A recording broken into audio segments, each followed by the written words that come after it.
normal, mas que a gente precisa de algo para magnificar a nossa visualização, ou seja, para aumentar ali aquela estrutura, que é exatamente isso que eu estou usando aqui, esse microscópio cirúrgico, tá? Então, eu entro com um microscópio cirúrgico na cirurgia para conseguir aumentar a minha visão em até 25 vezes, para conseguir mexer naquela estrutura. E quais estruturas a gente pode usar aí para realizar a microcirurgia? A gente pode fazer em ureter, que é o que eu vou falar para vocês hoje, em casos de trombo, ou seja, eu vou acabar manipulando artérias ou veias, tá? E a gente pode também fazer em nervo. Então, hoje a ortopedia tem usado bastante a parte da microcirurgia e nós, cirurgiões de tecidos moles, também, tá?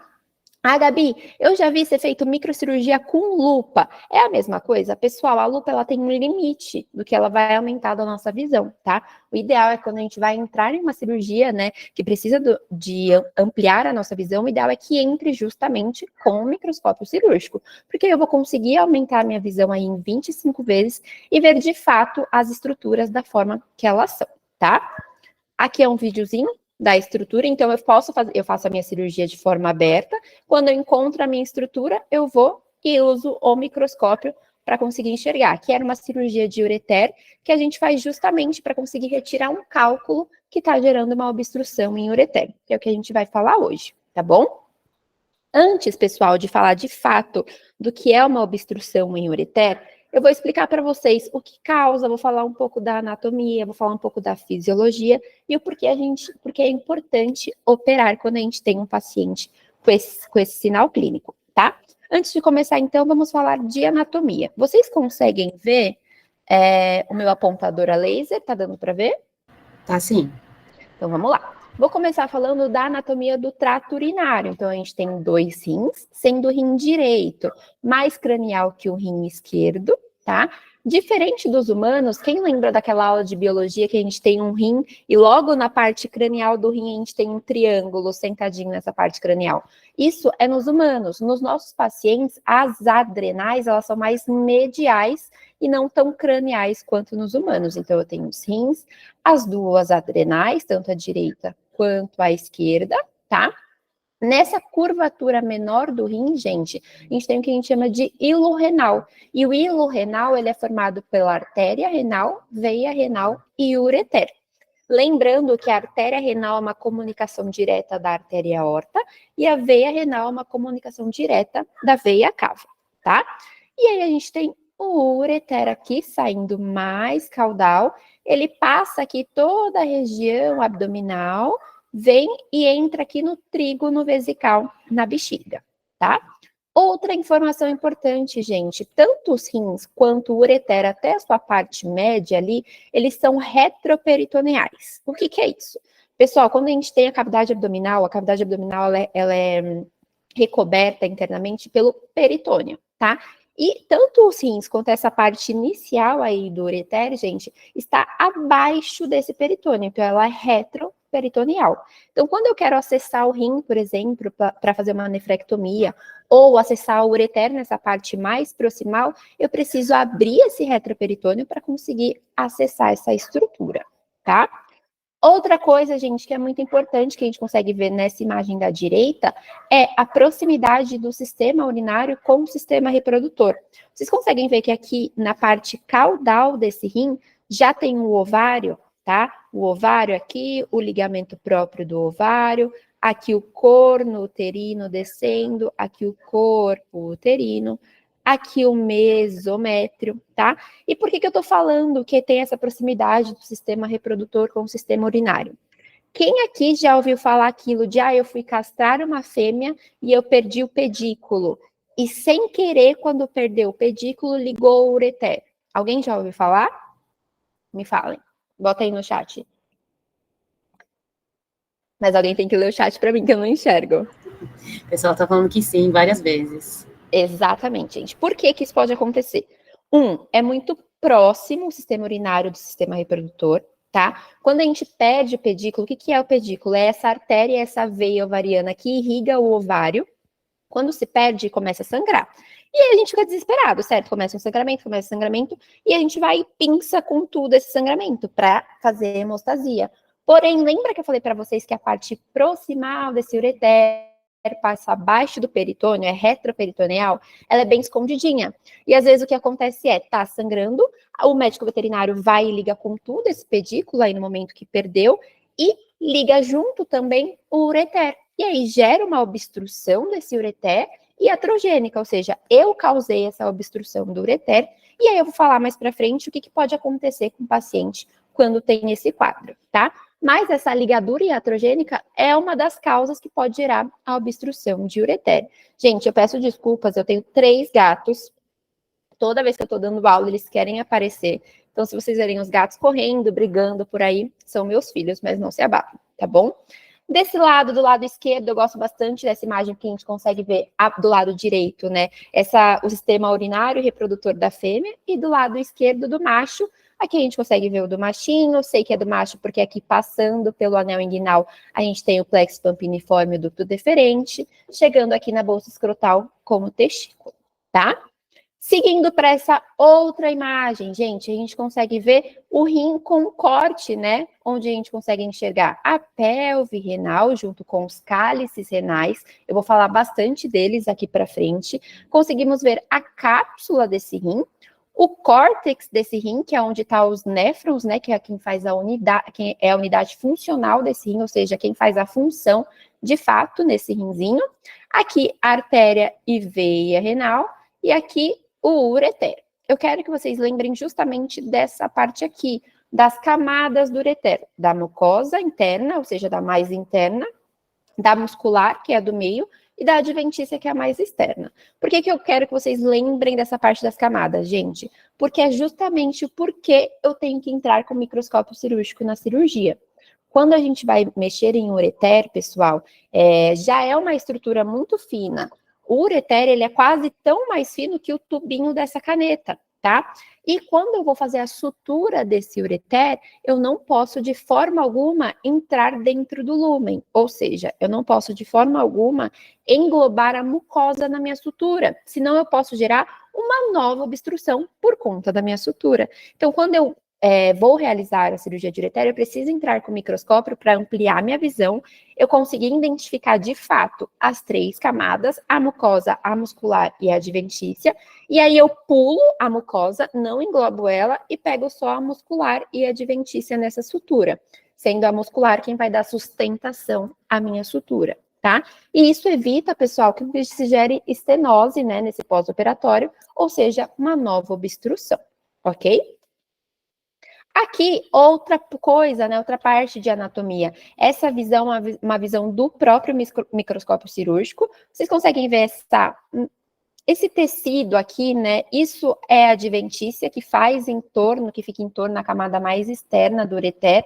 E esse aqui, de fato, ó, é o ureterzinho com a muscular e a mucosa, tá? Então, quando eu entro aqui, gente, está ampliada a minha visão e mesmo assim, olha o quanto esse ureter é delicado, tá? O quanto ele é fino, então é por isso que a gente precisa entrar com o microscópio cirúrgico, tá bom?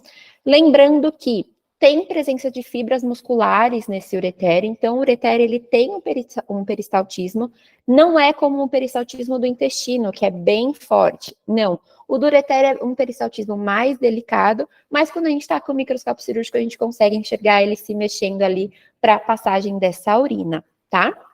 Outra coisa, o ureter ele tem um diâmetro muito pequenininho.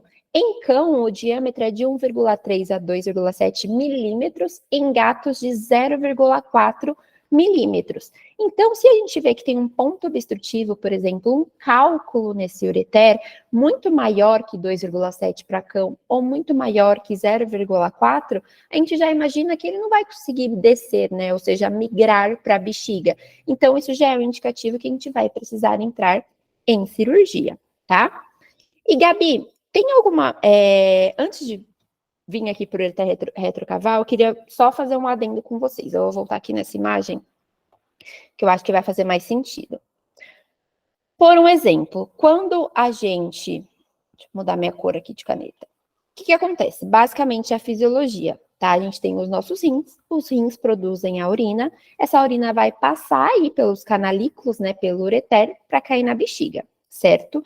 Se eu tenho um ponto obstrutivo no meu ureter, se eu tenho um cálculo aqui no meu ureter, ou uma ligadura, ou um plug, eu já vou falar para vocês as possíveis causas, o que que acontece? Essa urina produzida pelo rim, pessoal, ela não vai conseguir passar e ela não vai conseguir cair na bexiga, tá? E ela vai começar a ficar acumulada dentro da pelve renal e do cálice renal desse paciente. E aí vai começar um quadro que a gente chama de hidronefrose, que é esse acúmulo de urina, tá? Nos cálices e na pelve renal. E, Gabi, qual que é o problema da hidronefrose? Gente, quando a gente tem hidronefrose, tem esse acúmulo de urina onde não deveria ficar, vai começar a matar os néfrons. E lembra que eu comentei com vocês que o néfron é quem faz a função do rim?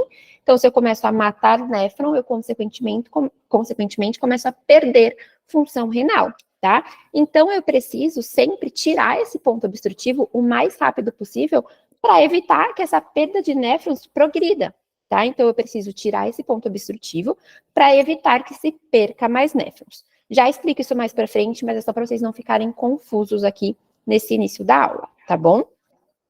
Outra coisa sobre anatomia, pessoal, que eu quero falar para vocês, é sobre o ureter retrocaval. O que seria esse ureter retrocaval?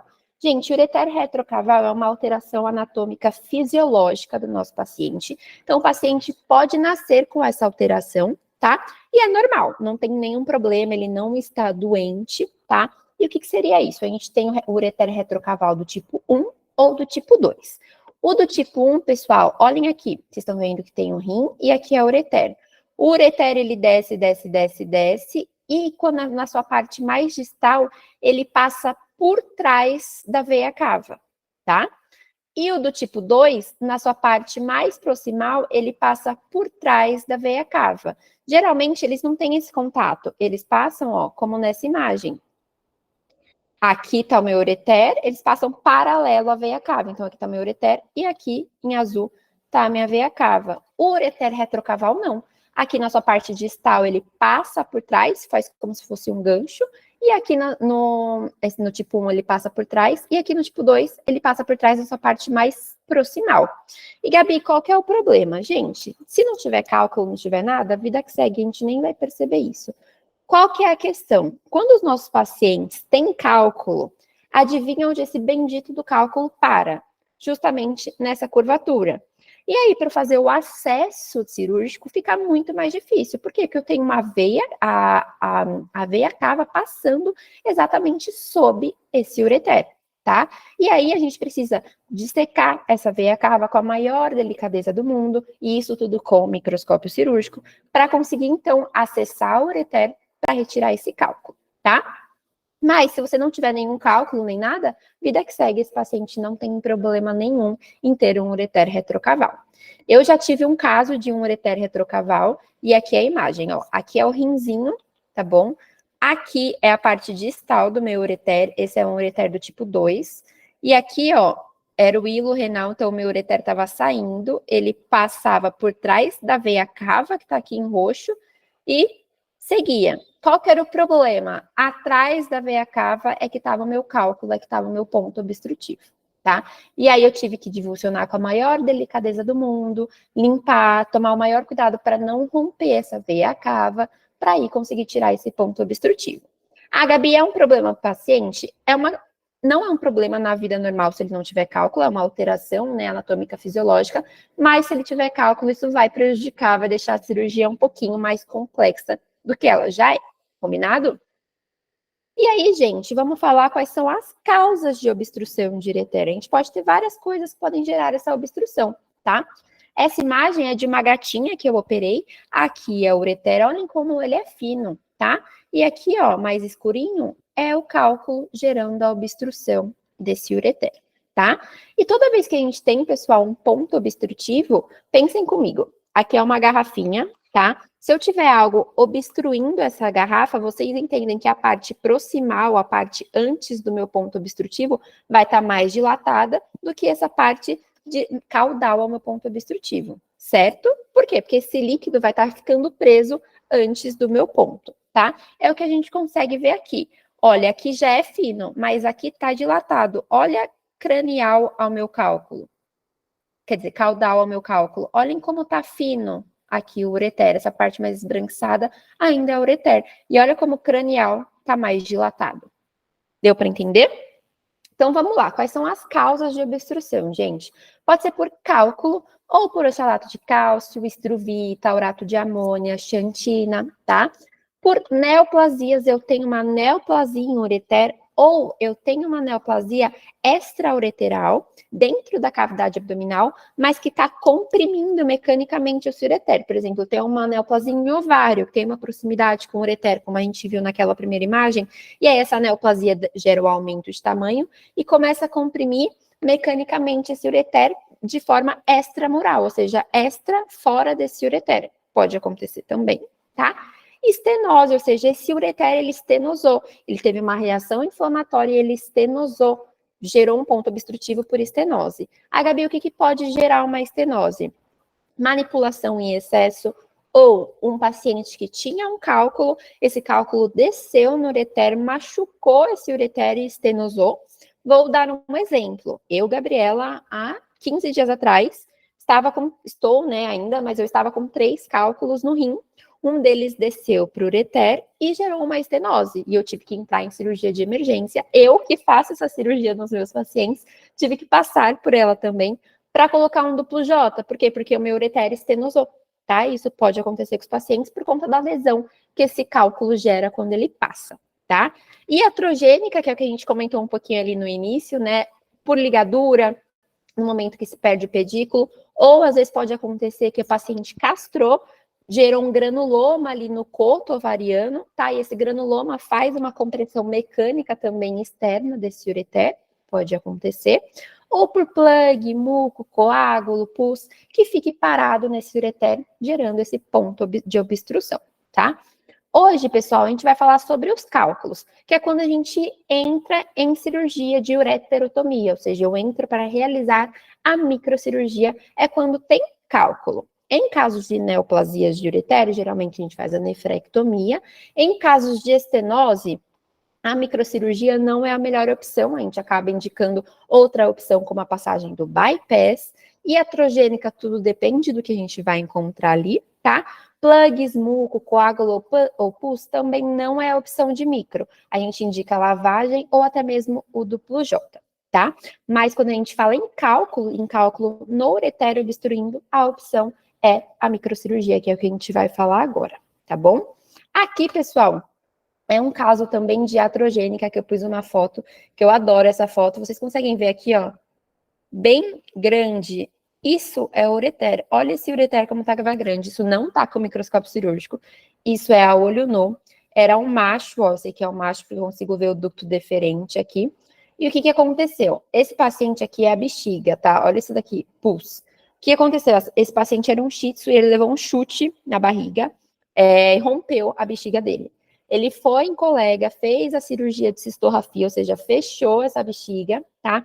Porém, na hora da sutura da bexiga, pegou ali o trígono vesical, ou seja, a entrada desse ureter na bexiga. E aí, fechou esse ureter. Então, esse ureter começou a reter, além dessa urina ficar retida ali na pelve renal e no cálice renal, gerando hidronefrose, começou a ficar retida também nesse ureter, gerando hidroureter, tá? Esse paciente, a gente entrou em cirurgia novamente, eu abri essa bexiga, lavei, porque estava cheio de pus, olha esse verde aqui de pus, tá?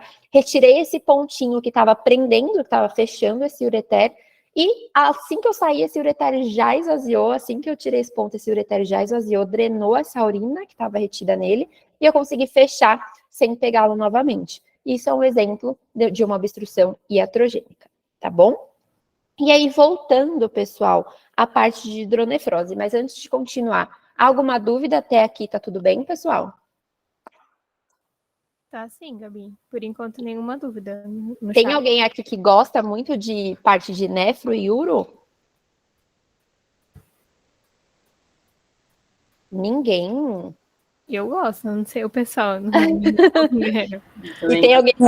Eu gosto bastante de acompanhar no ultrassom. Estou fazendo estágio em imagem e é bem legal quando a gente vê hidronefrose e vê a relação do Fica super característico, né? Eu vou mostrar umas córtico-medular. fotos. É muito legal. Eu, cara, eu sempre gostei, eu sempre soube que eu queria fazer cirurgia. E aí, quando eu comecei a me envolver com a parte cirúrgica, eu me toquei que eu queria parte de uro, ou seja, que eu gosto muito dessa parte de nefro.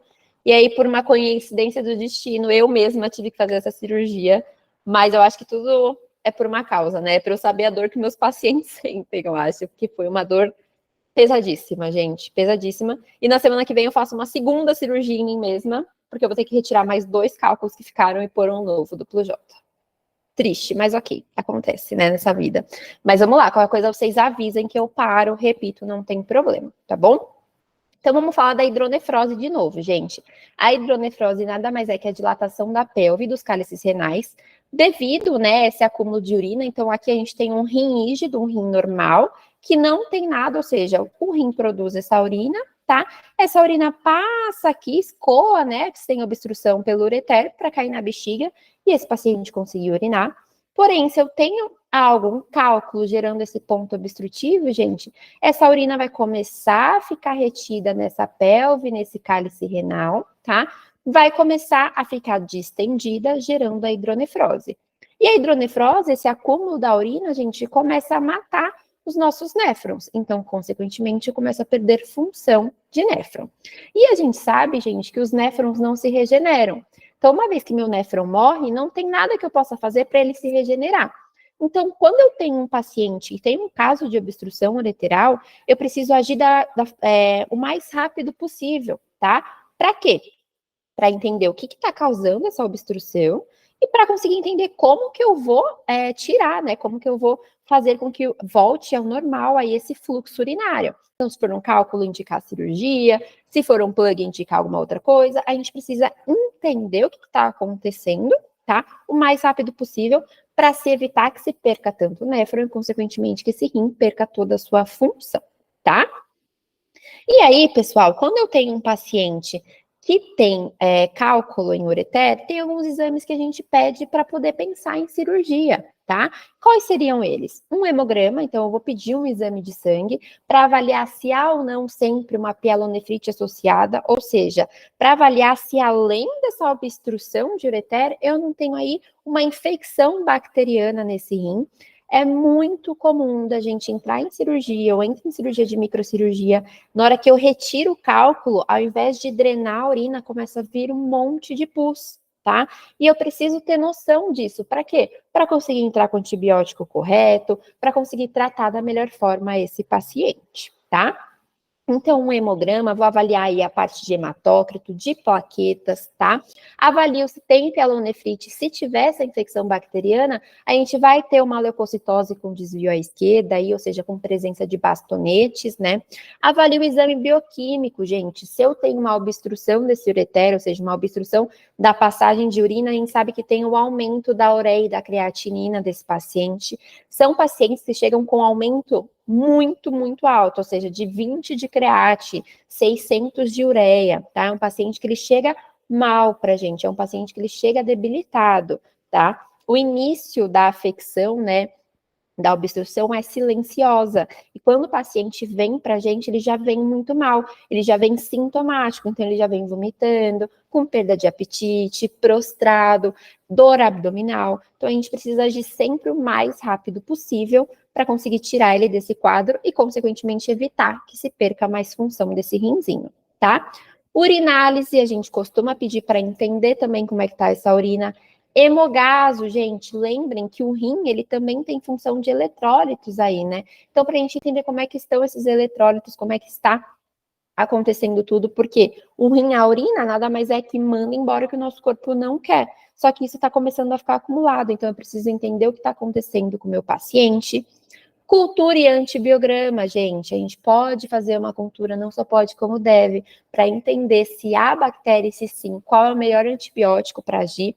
Lembrando, a cultura e antibiograma demora em torno aí de uns 7, 10 dias úteis para ficar pronto. Ah, Gabi, se demora tudo isso, eu não vou entrar com antibiótico? Não, você vai entrar com antibiótico de amplo espectro. Mas a gente vai aí já estar preparado para, se ele não funcionar, a gente já mandou esse exame e a gente ter o nosso exame que nos mostre qual antibiótico ele é sensível para conseguir usar. Combinado? A gente pede também, pessoal, avaliação de potássio, a gente consegue ver com a hemogaso, tá? Para entender, porque em quadros obstrutivos, geralmente, nosso paciente tem hipercalemia e também hipocalcemia, tá? O que gera a prostração desse paciente, a ânsia de vômito ou o próprio vômito, né? O paciente com falta de apetite, tá? Então, a gente precisa avaliar esse paciente sempre e lembrar que a gente precisa agir rápido. Por quê? Para conseguir desobstruir esse ureter, tá? Foi a Virgínia ou foi a... Quem falou comigo que gosta de ultrassom? Fui eu, a Júlia. Júlia, vamos lá, prazer. Vou falar aqui do que você gosta.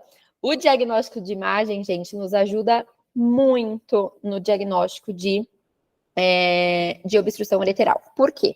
O nosso padrão ouro, quem nos ajuda de fato a identificar se tem esse ponto obstrutivo no ureter, é o ultrassom abdominal, tá? Porque ele consegue ver a hidronefrose, ele consegue enxergar esse acúmulo de líquido ali na pelve, nos cálices renais, às vezes consegue enxergar esse hidroureter e consegue enxergar o cálculo, consegue enxergar ali, ele fala que tem presença de cálculo, presença de sombreamento acústico gerando essa obstrução, tá? Às vezes a gente pega casos que o ultrassonografista fala, vejo que tem hidronefrose, vejo que tem hidroureter, mas eu não vejo sombreamento acústico. Isso pode ser que seja um plug, pode ser que seja pus. Então, a gente já vai ligando essas chavinhas na nossa cabeça, tá? O ultrassom, pessoal, ele também consegue ver ali a parte do córtex, se tem córtex ainda renal, ou seja, ainda tem néfron vivo aí, ou se tá só a cápsula mesmo desse rim, tá? Consegue ver se há extravasamento de urina ou não, consegue ver se tem parênquima reativo próximo a esse rim, tá? Então, o ultrassom é algo que a gente faz quase que de imediato, quando a gente tem uma suspeita, né? E a gente faz como pré-operatório também. A gente pode fazer a radiografia abdominal simples, tá? Na radiografia, a gente consegue, se for um cálculo radiopaco, a gente consegue ver a localização dele, o que é ótimo, tá? Mas se for radiotransparente, a gente não consegue. A gente pode usar de exames contrastados, tá bom? Mas sempre lembrando que o exame contrastado, gente, a gente faz quase que como última opção, porque ele acaba sendo mais lento no paciente, pode ter suspeita de ruptura desse ureter, então a gente acaba evitando. Se no ultrassom abdominal já der o nosso diagnóstico, já está ótimo, tá? Tomo, gente, a gente não indica. Por que a gente não indica tomo? Porque a tomo tem que anestesiar um paciente. Lembra que eu falei para vocês, é um paciente que tá mal, não tá comendo, tá desidratado, tá vomitando, tá com os eletrólitos todos alterados e eu ainda vou anestesiar esse paciente para realizar um exame, a gente só faz a tomo se de fato eu já fiz ultrassom, já fiz raio-x, já fiz contrastado, já fiz tudo e nada me mostra o que é essa hidronefrose. Se nada de fato nos bater o martelo o que gera essa hidronefrose, aí sim a gente pode indicar a tomo. Um exemplo, outro dia eu fiz uma paciente que ela tinha hidronefrose e no ultrassom não batia martelo, não falava se era cálculo, não falava se era plug. Fizemos o contrastado também não mostrava nada, mostrava que tinha hidronefrose, mas não mostrava nenhum ponto de obstrução. E aí, na toma, a gente percebeu que tinha ureter ectópico, ou seja, esse ureter nasceu localizado, né, ele estava encaixado num lugar que não é o trígono vesical.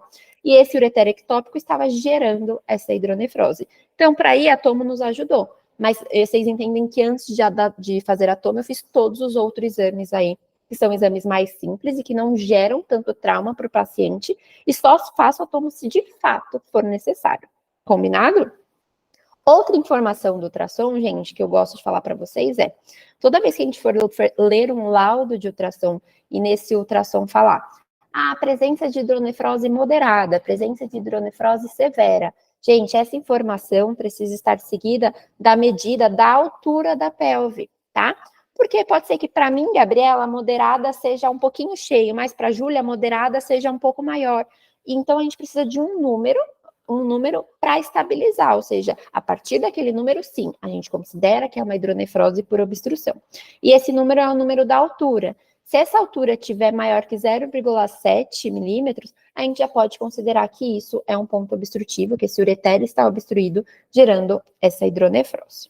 Deu para entender? Então, a gente precisa sempre dessa informação. Não adianta ter só a informação de hidronefrose moderada, hidronefrose severa, porque o que para mim pode ser severa, para a Júlia pode ser moderada, para a Virgínia pode ser outra coisa. Então, para não ter essa confusão, a gente vai ter que medir essa altura da pelve.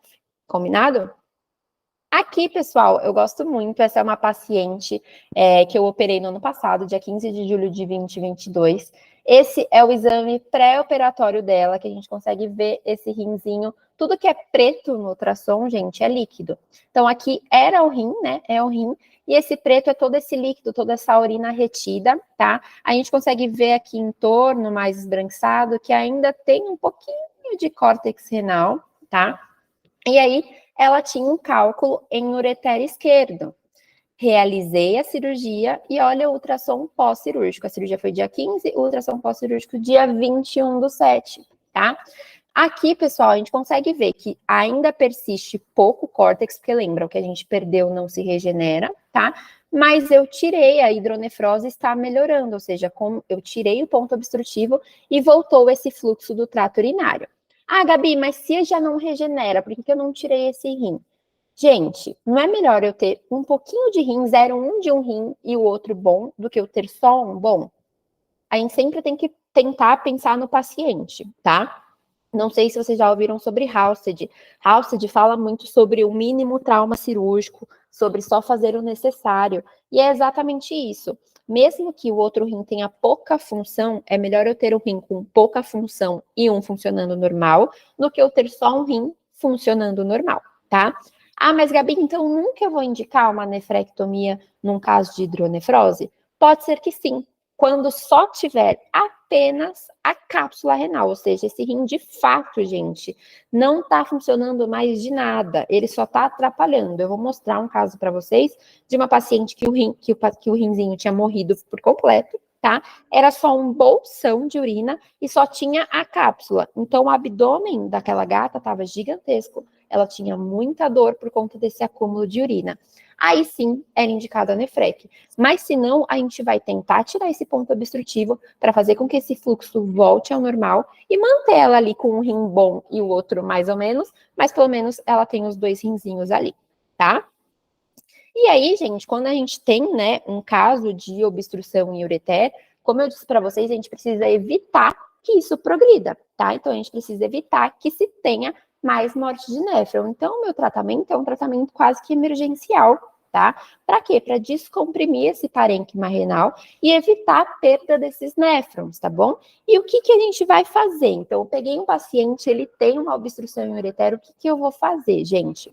Eu vou tratar essas alterações eletrolíticas do paciente, eu vou fazer analgesia, porque, gente, dói muito, falo por experiência própria, uma dor absurda, tá? E eu vou sentar e eu vou entender o que eu vou indicar para esse paciente para promover o fluxo, né, a progressão desse fluxo urinário, tá bom? Nos nossos casos, a gente cirurgicamente vai indicar a microcirurgia, né, que eu já vou explicar mais para frente para vocês. Então, vamos lá. Se eu tenho um paciente que tem um cálculo em ureter, eu tenho uma pedra no ureter, a gente pode tentar indicar um tratamento medicamentoso, tá? Porém, gente, o tratamento medicamentoso, ele tem baixo índice de sucesso. Então, você precisa deixar explicado isso para o tutor. Fala, olha, pai, olha, mãe, a gente pode até tentar, mas é um tratamento que geralmente não tem sucesso, tá? É muito baixo esse índice e é um tratamento que a gente vai fazer de forma rápida, porque lembra que eu falei para vocês, quanto mais eu demoro, mais eu perco néfrons? Então, o tratamento medicamentoso, gente, a gente tenta de 24 a 72 horas no máximo, tá? Se vê que não tá evoluindo, que não tá andando esse cálculo para migrar para bexiga, esquece. Não vai dar certo, a gente vai indicar a cirurgia. Não dá, é inviável que a gente faça um tratamento medicamentoso por semanas, por 20 dias. Eu vou mostrar para vocês o caso que eu tive que fazer nefrectomia de uma gata, porque a tutora sumiu e ela mesma fez a cabeça dela o tratamento medicamentoso por 2 meses. O rim, perdeu o rim e virou um bolsão de urina, tá? Então, o tratamento vocês avisam que é de baixo índice de sucesso e é um tratamento rápido, a gente vai tentar. Se em 2, 3 dias não funcionou, gente, esquece técnica cirúrgica, ok? Como que a gente pode fazer esse tratamento, gente, medicamentoso? A gente pode fazer o uso da prazosina ou da tanzulosina. Ambos eles agem dilatando um pouco a parte do trato urinário, eles não agem sobre o ureter, eles agem sobre a musculatura da bexiga, mas que a gente pensa que se eu dilato um pouco essa musculatura da bexiga, consequentemente eu posso abrir um pouco mais esse ureter para ver se migra esse cálculo, tá?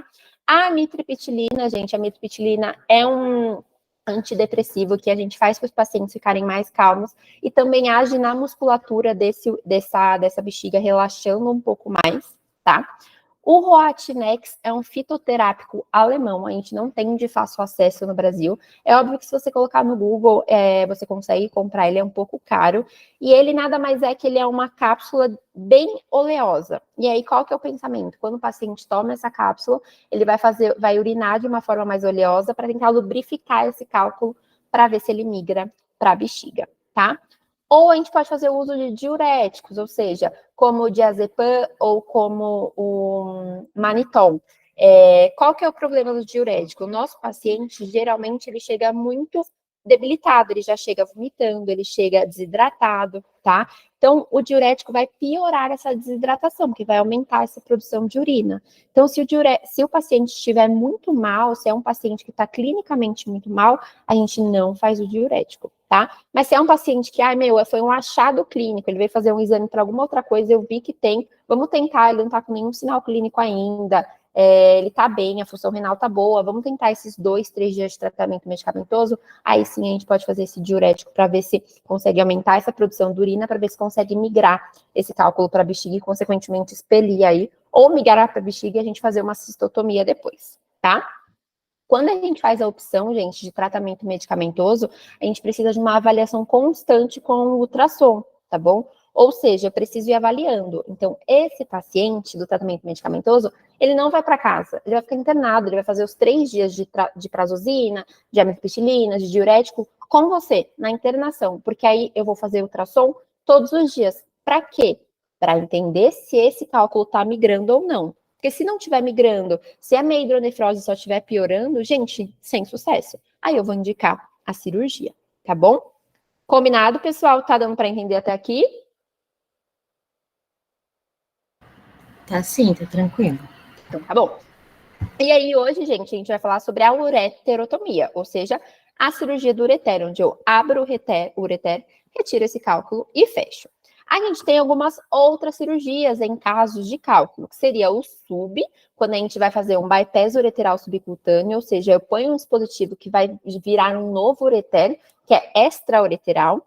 Um duplo J, que é um dispositivo que eu ponho dentro do ureter, tá? Que tá em mim hoje.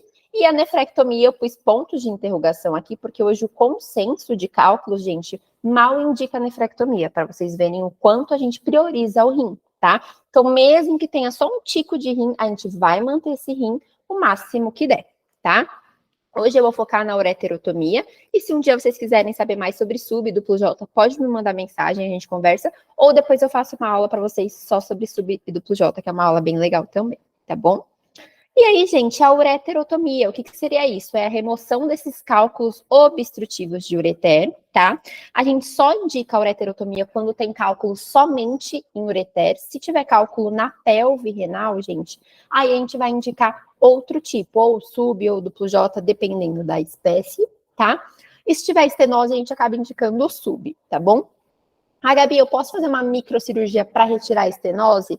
Corto, né, esse ponto de estenose e faço a anastomose? A gente até pode fazer essa anastomose ureteral.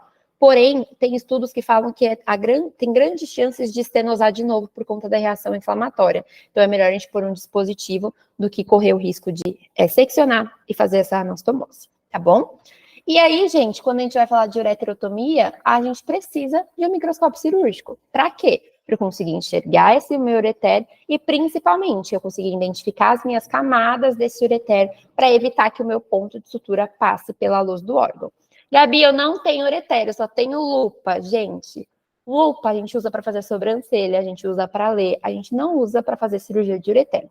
Mas Gabi, minha lupa é a melhor de todas, mas as lupas melhores de todas não aumentam a nossa visão até 25 vezes. Então, o indicado, de fato, é a microcirurgia, por isso que é um microscópio cirúrgico, Combinado? E aí, gente, a técnica cirúrgica nada mais é aqui. Aqui é o meu ureter e aqui é o meu ponto obstrutivo. A minha incisão eu faço sob o ponto obstrutivo, ou seja, eu faço sob esse meu cálculo, tá? Retiro esse cálculo, lavo esse ureter, posso canular com um catéter amarelinho ou um catéter azul, jogar um pouco de soro, tá? Tanto para cranial quanto para caudal. E eu vou fazer a rafia desse ureter, a sutura desse ureter, gente. Já vou falar para vocês como eu faço sutura, vou mostrar algumas imagens de cálculos para vocês. Aqui era uma cadela, esse cálculo era muito grande, vocês conseguem ver o quanto estava dilatado esse ureter, tá? Aí você olha e fala, mas eu tô vendo o ureter sem microscópio cirúrgico. Beleza, eu também tô. Só que quando a gente faz a incisão, gente, tá tão inflamado as camadas que a gente não consegue identificar a olho nu qual é a mucosa, qual é a muscular, qual é a adventícia. Então, o melhor é que você entre com o microscópio para identificar de fato e conseguir fazer essa sutura de uma forma mais segura, tá?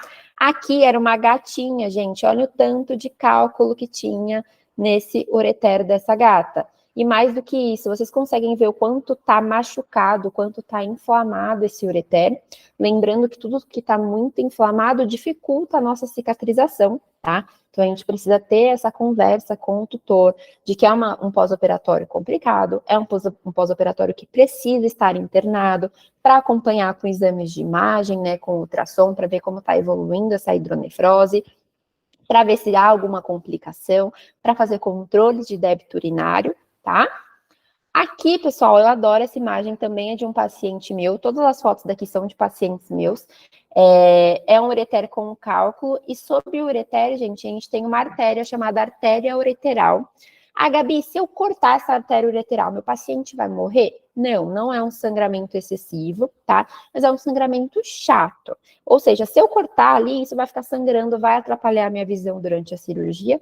E não só isso, gente, essa artéria ajuda a chegar aí a parte de coagulação para minha ferida, tá? Para minha ferida cirúrgica. Então, o ideal é que eu não corte ela de forma alguma, eu fujo dela para realizar a minha incisão, tá? Para não ter sangramento e ela me ajuda aí na parte de cicatrização desse ureter, tá? Aqui, outro caso, olhem o tamanho desse cálculo, o tamanho do meu material, eu preciso sempre entrar com materiais especiais que tem as pontinhas bem delicadas, são tão delicadas ao ponto que se eu bater um material na mesa, eu perdi a ponta, tá? São R$360 jogados no lixo que eu estraguei o meu material, de tão delicado que é essa pontinha, tá? Aqui, ó, eu canulei esse meu catéter esse meu ureter com catéter rosa, tá retornando a urina, né? Eu faço o teste para ver se não tem mais nenhum cálculo, que às vezes o exame de imagem não pega. Não tendo, eu posso fazer a minha rafia. Eu acho que aqui é um videozinho. Retirada também desse cálculo, tá? Mais um ureter, olhem como ele fica machucado, olha o tanto de cálculos que essa paciente tinha. Toda vez que a gente tiver um paciente que tem diversos cálculos em ureter, gente, pelo ureter ser muito fininho, às vezes a gente não consegue ordenhar esses cálculos para fazer uma única incisão. Às vezes a gente precisa fazer mais de uma incisão nesse ureter, tá? Aqui, de novo, ó, aqui tá o rim, e aqui um cálculo bem proximal, então aqui eu tive que abrir o retroperitônio para conseguir acessar esse ureter, o cálculo é esse que tá mais escurinho aqui, tá? Olhem o cálculo, eu adoro essa imagem, porque a gente consegue ver a mucosa ureteral, essa mais esbranquiçada, quase que saindo junto com esse cálculo, porque ela é bem maleável, tá? Aqui, outro cálculo. E aqui, gente, é o ponto de sutura. Vocês conseguem ver dois pontinhos aqui? Essa é a sutura do ureter, tá? Se vocês imaginam que eu preciso aumentar a minha visão em 25 vezes para conseguir enxergar esse ureter, quanto será que é o fio de sutura que eu vou suturar esse ureter, gente? Eu, geralmente, uso fio 9 zeros ou 10 zeros. O que seria um fio 9 zeros ou 10 zeros? É um fio que é mais fino que o meu fio de cabelo, tá? Olhando a olho nu, o meu fio de cabelo é mais grosso que esse fio de sutura. E é exatamente aqui, ó. Essa imagem é com microscópio cirúrgico e esses dois são os meus pontos com fio 10 zero, pontos simples separados com fio 10 zeros para fechar esse ureter, tá? Por isso que a gente precisa do microscópio. Nossa, outra... é quase invisível. Oi? É quase invisível. É quase invisível. Se a gente não tá com microscópio, às vezes o ar-condicionado do centro, se entra alguém e se mexe, ele voa. Se ele sai da minha visão do microscópio, já era, perdeu. Não acha mais. E qual que é o problema se já era, perdeu? Um fio desse, gente, custa R$300. Só um fio. Então, se perder um, eu não acho mais, que ele vai cair, eu não vou achar. 2, ele custa muito caro. Muito, muito caro, porque é um fio muito fino. Então, a gente precisa ter esse cuidado. Aqui, gente, o que eu não falei para vocês, a gente pode fazer também uma pielocentese no transcirúrgico. O que é isso, Gabi? Depois que eu tiro o cálculo, a gente pode drenar o líquido que está na pelve. Olhem dessa paciente, era pus puro, tá? Para mandar esse pus, esse líquido, para análise, para cultura e antibiograma, para entender o que está acontecendo, para conseguir ajudar esse paciente no pós-operatório. A gente pode usar disso também, tá? E aí, como que a gente faz? De novo, só uma revisão. Divulsão delicada da adventícia, sempre tomando cuidado com a artéria ureteral. Incisão, né, desse ureter sob o cálculo.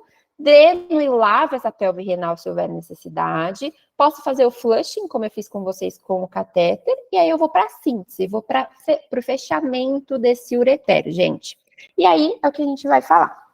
A gente pode usar fio absorvível ou fio inabsorvível. Alguém aqui já ouviu falar que não se usa nylon no trato urinário? Quem já ouviu falar isso? Alguém? Sim, já ouvi. Então vamos lá. Toda vez que a gente fala isso, de fato é verdade. Não se pode usar nylon no trato urinário. Por quê? Porque o nylon, ele é um fio calculogênico, que tende a ajudar a formar mais cálculos. Porém, na microcirurgia, a gente usa nylon, a indicação. Por quê? Porque eu vou entrar com um fio muito fino, é um fio mais fininho que o meu fio de cabelo, tá? 2, como eu entro com o microscópio cirúrgico, eu vou enxergar de fato as minhas camadas.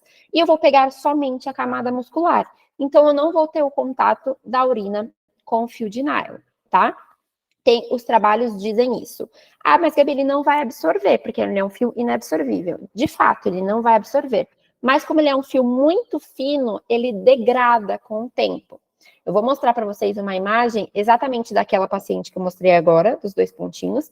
Depois de 6 meses, eu entrei em outra cirurgia nessa paciente. E eu fui lá cutucar esse ureter para ver como é que estavam os pontos. E vocês vão ver que esses pontos sumiram, tá? Eles, de fato, degradam. Gabi, eu posso usar um fio absorvível monofilamentar, ou seja, um fio absorvível nesse ureter?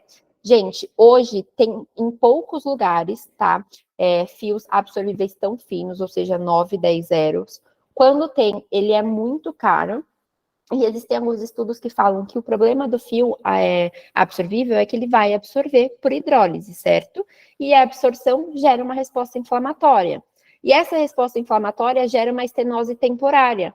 Então, é um paciente que eu ponho um fio absorvível e ele aí uns 3, 4 dias pós-operatório que vai começar a absorver, esse paciente vai gerar uma estenose por conta dessa resposta inflamatória, que ela dura poucos dias aí, depois ela some, mas essa própria resposta inflamatória pode gerar de novo um ponto obstrutivo, podendo levar esse paciente a óbito, tá? Então, hoje a gente prefere entrar com um fio de nylon delicado, sem pegar a mucosa, ou seja, pegando apenas a camada muscular, do que entrar com fio absorvível monofilamentar.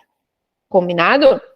E aqui, gente, é o paciente que eu falei para vocês, 6 meses após a primeira ureterotomia, eu entrei em cirurgia, porque essa paciente formou um novo cálculo, ela não mandou para análise o cálculo, então a gente não conseguiu descobrir o que formava esse cálculo, e eu tive que entrar de novo em cirurgia, eu fui ver aqui o meu antigo pontinho, e era justamente aquela da foto. Olhem aqui, o fio quase que sumiu, eu só consigo ver um ponto e só um resquício. Por quê? Porque o nylon ele foi degradando com o tempo. E como ele é muito fino, ele de fato vai sumindo. Combinado? Ele não absorve, mas ele degrada, tá?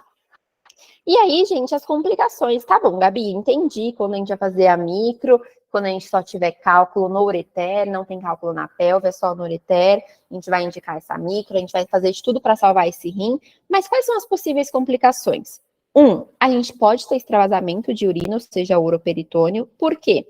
Lembra que eu falei para vocês que tudo quando tá muito inflamado não cicatriza da melhor forma? Então, a gente precisa falar para o doutor, olha, se estiver muito inflamado, pode ser que haja descência da minha sutura e vai extravasar a urina nesse pós-operatório, tá? Pode haver a estenose, principalmente se a gente usar um fio absorvível ou se eu manipulei muito esse ureter, eu manipulei demais, estava muito machucado, pode gerar estenose aí nos primeiros 14 a 21 dias de pós-operatório, tá? E aí a gente vai ter um novo quadro, né, de dilatação ureteral pré-obstrução e a hidronefrose, tá? Ou, gente, a gente pode ter uma reobstrução, como eu mostrei para vocês essa paciente que eu reoperei, tá? Ou porque formou-se um novo cálculo e aí parou de novo no ureter, ou porque tinha o cálculo na pelve renal, a gente não viu, e esse cálculo desceu e obstruiu, tá? Gente, se caso tiver uma reobstrução, porque tinha um cálculo na pelve e ele desceu e obstruiu, isso quase que não é uma complicação, isso é um erro. Porque a gente deveria ter visto com os exames de imagem que tinha um cálculo lá, tá? E indicado outra técnica cirúrgica, como por exemplo o duplo J ou o sub, tá? Se a gente tem cálculo em pelve, a gente não faz mais só a micro, porque vocês entendem comigo que se tirar o cálculo, os outros que estão na pelve vão descer e vão obstruir de novo. Então a gente só indica a microcirurgia quando tem cálculo somente no ureter, tá bom? E aí, gente, esse paciente de pós-operatório é um paciente que vai precisar de acompanhamento constante, tá? Não é aquele paciente que eu operei e falo, bom, beijo, obrigada, pode ir embora. Não, ele vai precisar de uma internação, de controle de eletrólitos, deixar ele sondado para fazer o controle do débito urinário, tá? Analgesia, porque dói muito, acompanhamento constante com o ultrassom para ver se está melhorando ou não essa hidronefrose, tá? Medicações pós-operatórias. Se houver necessidade de antibiótico, lembre, a gente vai ter feito já um exame de sangue, a gente vai fazer esse antibiótico anti-inflamatório, analgésico. Nós mantemos ou a prazosina ou a tanzulosina no pós-operatório por uns 7 dias, tá? Para quê? Como ela ajuda a dilatar um pouco esse trato urinário, é bom que tenha essa dilatação para que não fique nenhuma estenose por conta de manipulação, né? Por conta dessa inflamação, tá? E no pós-operatório, gente, a gente vai pegar esse cálculo que a gente retirou e a gente vai mandar para análise. A gente nunca vai pegar esse cálculo e vai jogar fora, tá? Por quê? O cálculo, gente, ele não é a causa base, ele é um sinal clínico. O cálculo, ele é formado por algum motivo. Então, eu preciso entender a causa base, o que está formando esse cálculo, para evitar que esse cálculo se forme novamente, certo? E aí, a gente precisa mandar para análise. Alguém sabe me dizer para qual análise manda? Para quantitativa, para qualitativa ou para as duas? Me digam. É um quiz. Repete a pergunta, Gabi, por favor. Se vocês mandam cálculo para quantitativa ou para análise qualitativa? Para qualitativa? Vamos lá. Todo mundo tá achando que é qualitativo. Beleza, então vamos lá. Pessoal, ó, esse daqui é um cálculo normal. Todo cálculo tem um núcleo, tá? Ou seja, tem a causa base, o que formou de fato esse cálculo. E aí ele é envolto pela pedra, pela parede e pela superfície do cálculo. A análise qualitativa, gente, ela pega esse cálculo, pulveriza esse cálculo, ou seja, quebra em milhares de pedaços, ele vira um pó, e aí ela vai falar que tem 30% de oxalato de cálcio, 30% de estruvita, 30% de cistina, mas não me fala quem é o núcleo. Ela só fala a porcentagem, mas não me fala quem é o núcleo desse cálculo. Já a análise quantitativa, ela quebra o nosso cálculo em várias camadas, tá? Cadê? Perdi meu mouse. Aqui. Ela quebra o nosso cálculo em várias camadas e aí ela vai olhar cada camada. Então, ela vai conseguir mostrar pra gente que o núcleo é formado por oxalato de cálcio, a pedra é formada por cistina e aí vai. E é exatamente o que eu preciso. Eu preciso entender quem que é esse núcleo, porque aí, consequentemente, eu entendo qual que foi a causa base da formação desse cálculo. Se foi por alimento, se for por excesso de sódio, se for por falta de água, a gente vai entender. Então, a análise que a gente tem que mandar, gente, é a quantitativa, tá? Isso é muito comum, não é esse erro, é essa confusão de qualitativa e quantitativa. Aí, qual eu mando para uma, mando para outra. O que acontece? A qualitativa é muito mais barata, tá? E qualquer lugar faz. Porém, ela não nos dá um tratamento. Ela só fala pra gente o que tem, mas a gente não consegue tratar esse paciente da forma correta, tá? A quantitativa, que é o que vai me falar o que é o núcleo, ou seja, o que está acontecendo, quem que iniciou tudo isso, ela é um pouco mais cara, e no Brasil, se eu não me engano, só tem 3 lugares que façam. Esse é o problema, tá? Ah, mas Gabi, mais cara quanto? Gente, R$300. Tá? Não é, nossa, mega caro. Então, a gente pode sim indicar a quantitativa. Tem vários hospitais particulares que não fazem, mas eles enviam para quem faz, tá? Até a Rios de Alimento, eles mandam os cálculos, se você mandar para Rios, a Rios manda para Minnesota, e eles mandam o resultado para vocês depois de 20 dias, tá? Para quê? Para a gente entender o que gerou esse cálculo, e aí sim tratar, ver se muda a alimentação, ver se aumenta a ingesta de água, ver o que está causando de fato essa obstrução no paciente, para evitar que se formem novos cálculos. Combinado? Deu para entender, gente? Mas aí, a partir da análise qualitativa, o que é possível fazer com a análise? Nada. Nada. Medicamentosamente, absolutamente nada, porque a gente não consegue saber qual era o núcleo, qual que é o início. A gente só consegue saber, tinha 30% de um, 40% de outro, mas isso não mostra quem começou. Porque, pensa comigo, não adianta nada eu tratar, vai que tem 70% de oxalato de cálcio, e o oxalato de cálcio era superfície. Vocês entendem que não vai tratar o que causou de fato? Sim, sim. Aí isso nos traz nada. Esse é um dos nossos grandes erros. Quando eu me formei, sempre falava, manda para análise, manda para análise. Eu falava, beleza. Aí eu sempre, como eu não sabia, eu mandava assim, análise quantitativa e qualitativa. Aí o tutoria ia nos lugares que é muito mais barato, a qualitativa é a mais fácil, e eles mandavam, e eu olhava e eu falava, beleza, o que eu faço com isso? Com esse resultado? Nada. Então, hoje a gente manda para quantitativa, porque aí, de fato, a gente vai entender quem que começou a gerar esse cálculo para conseguir tratar. Combinado? Entendi. Obrigada. E aí, gente, do pós-operatório também, a gente vai usar aí do ultrassom. Aqui, de novo, essas imagens são de pacientes meus, tá? É da Catarina.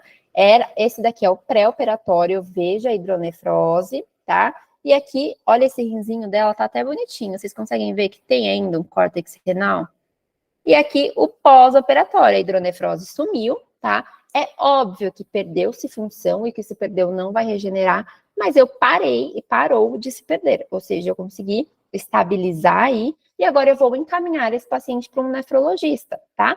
Sempre os nossos pacientes, gente, mesmo pós-cirúrgico, a gente vai indicar ele para um nefro. Por quê? Porque ele é um paciente que teve alteração renal, é um paciente que teve perda renal. Então, ele precisa tratar disso para conseguir ficar bem ao longo da vida.